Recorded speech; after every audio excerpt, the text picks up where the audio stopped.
Hey everybody, Mr. Gibson here. So far you've gotten to explore this idea of what happens when you take a positive ion or a cation and a negative ion and they join together with an ionic bond, and we call that whole new substance an ionic compound, okay? So the gizmo hopefully showed you how that happens. One of them is going to give up electrons, the other one's going to take electrons, and that bonds them together. The positive and negative charges bond them together. And so today I'm going to show you how, hopefully this clicks with you guys.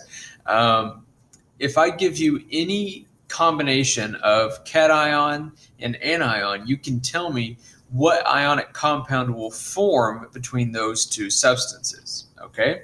Now, the biggest thing to remember here is we've talked about cations have a positive charge, anions have a negative charge, but ionic compounds must have a zero charge.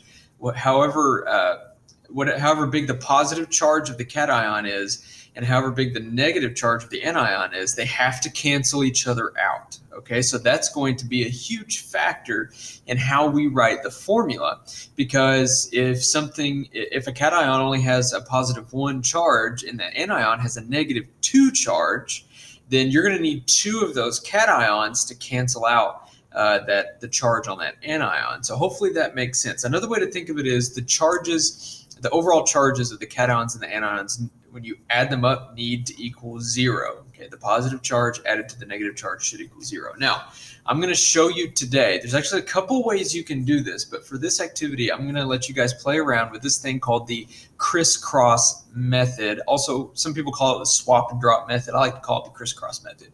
And it's just a way that makes how you come up with these formulas for the ionic compounds super easy. Okay, so don't forget, ionic compound formulas must contain the fewest number of ions that balance out the positive and negative charges. Okay, this is a way that's going to give you, in most cases, the correct ionic compound formula. Okay, so first what you're going to do is you're going to write the symbols and charges for the ions. This is how you do the crisscross. Okay, then the cation's charge becomes the subscript, or the little number, for the anion. And that subscript tells you how many of those atoms you have. For example, for NaCl, you just have one of each atom. Okay. For Na2O, that 2 is a subscript that tells you you have 2 sodium atoms. Okay, in that formula. It only applies to it's directly coming after. So Na2O is it means there's 2 sodium atoms and 1 oxygen atom. Okay, so the cation charge becomes the anion subscript, the anion charge becomes the cation subscript, and then what you have to make sure to do is just kind of clean up the thing. You take away the charges, because remember that an ionic compound can't have an electric charge. It has to be neutral.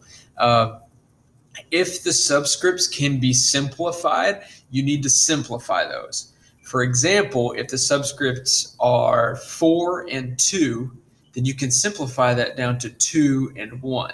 Okay, and if the subscript is the number 1, like there's only one atom, usually you do not write that subscript. For like NaCl, we know there's 1 sodium atom and 1 chlorine atom, but we don't write Na1Cl1.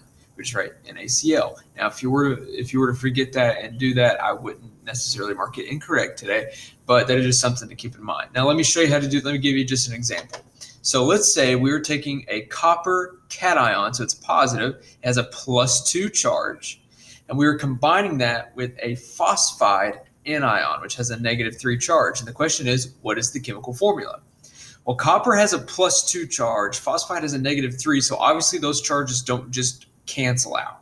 So we need to know how many copper atoms do we need and how many phosphide atoms do we need in order to have the overall charge equal 0. Well, with the crisscross method, it's pretty simple. You take the number of copper's charge and you crisscross it down here next to phosphide. Okay, so 2 gets moved down here. Then you take phosphide's charge, which is a -3, and you move that number down here. Then you just don't rewrite the charges, okay? Because remember, we don't need to have charges in our ionic compound. So what you get is Cu3P2.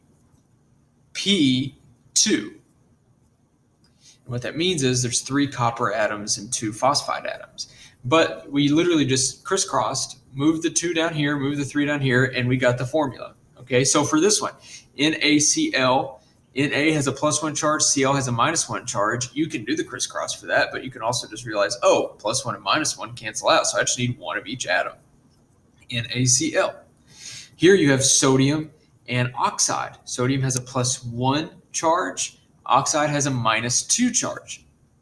When you crisscross those numbers, you take this 2, move it down in front of sodium, take that 1, move it down in front of oxygen, but you don't have to rewrite the 1. You get Na2O.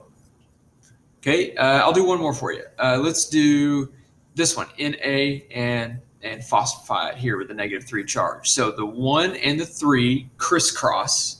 So you get Na3P1, but you don't need to write the 1. So it'll just be Na3P. And notice they didn't keep the charges or anything like that. They just keep the little subscript that tells you how many atoms there are. Okay, if you get stuck on this, email me and let me know. If you get really confused, don't try to just keep trucking through, because I want to make sure you guys get this down, because this is something you're going to use for the entire rest of chemistry. Okay, so hopefully these examples are enough to get you guys started. If you need any help, let me know. You can also use that that fancy periodic table with the compounds to kind of help check your answers too. So like you could take K and P and drag it into that box, and that would help you out too. So like I said, if you guys need help, let me know, and good luck.